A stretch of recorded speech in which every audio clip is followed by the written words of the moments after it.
কিন্তু সময় এখানেই থেমে থাকবে না।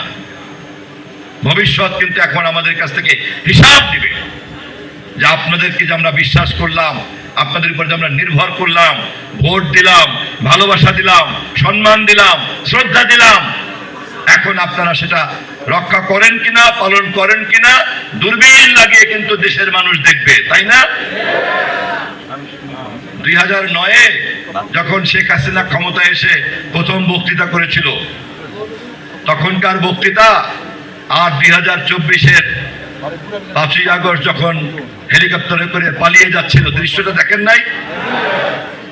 2009-এর প্রধানমন্ত্রী হিসেবে প্রথম বক্তৃতার দৃশ্যটা দেখবেন, আবার 2024-এ কিভাবে পালিয়ে যেতে হচ্ছে জীবনের ভয়ে, দুপুরে রান্না করা খাবারটা পর্যন্ত খেতে পারে না।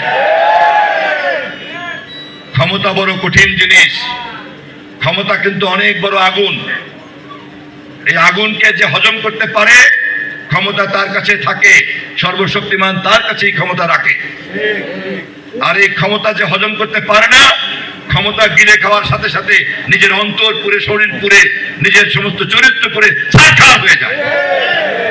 তাকিয়ে দেখেন দেশনেত্রী বেগম খালেদা জিয়ার প্রতি, সারা জীবন ক্ষমতার মধ্যে বড় হয়েছে, কিন্তু তারপরেও সর্বশেষ আবার বক্তৃতা করে একবার বলে নাই প্রতিশোধের কথা। বলেছে দেশকে শান্ত রাখেন, কোথাও অশান্তি করবেন না। একবার কি বলেছে দেখিয়ে দেব, অমুক করব, তমুক করব, ওদেরকে ধরেন বলেছে? তার বিনিময়ে